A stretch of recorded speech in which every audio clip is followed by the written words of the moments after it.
It's Brian Preston, the money guy. All right, this next question is from Debbie. Debbie says, with interest rates being so low, is it a good idea to purchase a vacation coastal home for a real estate investment using only some of my retirement funds as a down payment? So a few questions here, Brian. One, should I allow where interest rates are right now, should that be the thing that informs my decision to go buy a gigantic illiquid piece of property, likely unleveraged, since I'm talking about a down payment? And two, in order to do that, should I use retirement funds to make it so, to come up with the money for the down payment? Debbie, first of all, we want you to stay part of the Money Guy family, but I'm probably going to tell you some stuff. This is kind of like the Susie Orman moment of the show, is because I tell people stuff they don't like to hear, and I'm a people pleaser. But it's there's several things wrong here that I do want to kind of address. I'm going to put one clarification in here, and this is why I love the live chat. Daniel was kind enough to let me know. Debbie is already retired, so she would be using regular retirement assets to do that. So it's not like she's someone building thinking about this. Okay. She's a retired individual, so that does change the equation a little bit, but I want to make sure. Thank you so much for that, Daniel. Well, look, this actually, first let me make the point for somebody outside of Debbie, though, Sure. because we see this because, look, people in the real estate industry,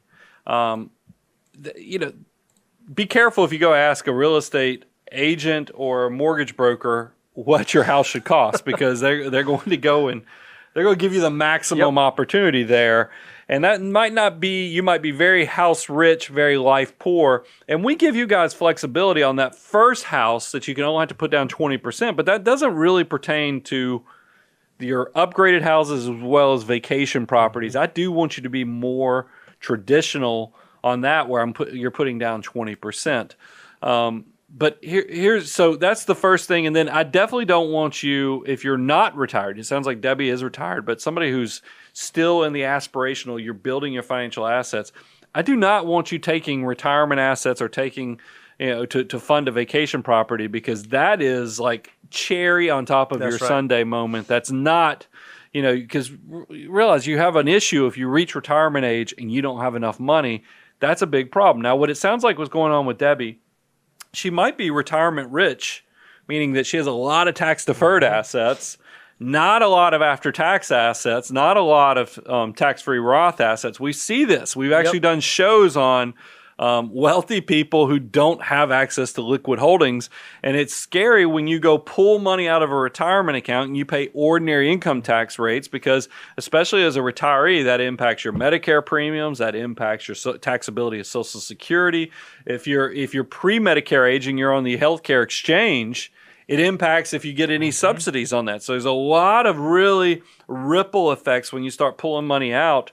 So somebody like Debbie, but if it's really, this is a complex, it's an easy question with a complex answer, in the fact that I don't know how much she has. I mean, and that's one of those things where the answer could very well be yes if she is loaded with tax-deferred assets, but still you run into, man, is it worth paying? If you've got to come up with $100,000 down payment, it's going to potentially cost her, $150,000 to get access to 100.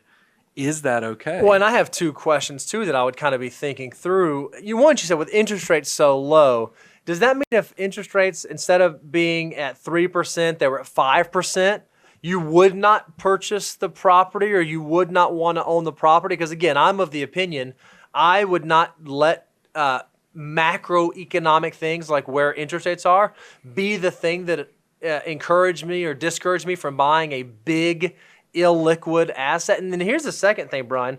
What's your general thought? Because she said down payment on a vacation rental property. Down payment suggests there's going to be mortgage and there's going to be leverage. What is your general thought to someone who is retired and in financial independence, incurring leverage not for a primary residence, but for a secondary residence or a vacation? I don't love debt in retirement. Just being honest with you, is that debt in retirement is, it takes away from freedom, because debt is an encumbrance. Encumbrances are in polar opposite to freedom, and that's a problem for me. So I mean, that's a great point, but I probably should have led with the fact that But that's probably getting back to why Debbie's considering it. She might have, because we've run into this with retirees that are trying to buy cars. You know, if you have to go pull $60,000 out to pay for a car, but you have to go pull, you know, 75 to 85,000 out to buy the same $60,000 car, that's a big deal. So I would first say I don't love debt, but that's where, Debbie, you need a financial advisor to talk, because I understand sometimes the practicality is that, yeah, maybe you can't afford to go buy this house outright in cash, but it would totally blow up the tax. It might drive you into the highest tax bracket in that year. That's going to require a little more nuanced type plan to decide that, and that's not. I can't give that type of guidance on the Money Guy Show because I'm going to tell you. Guidance on the Money Guy Show is you shouldn't be using debt in retirement to fund a vacation property. But if you are loaded, I mean, because I've seen people with multiple 7-figure retirement accounts, if it's hindering your ability to function, you might need to have somebody walk through all the calculations, all the unintended consequences, and figure out if there's a plan there. And I hate not being able to give concrete, but everybody's so specialized, Bo. I think that's an important disclaimer. I think that one was great. And Debbie, kudos to you for being in retirement. That's an achievement and a feat in and of itself.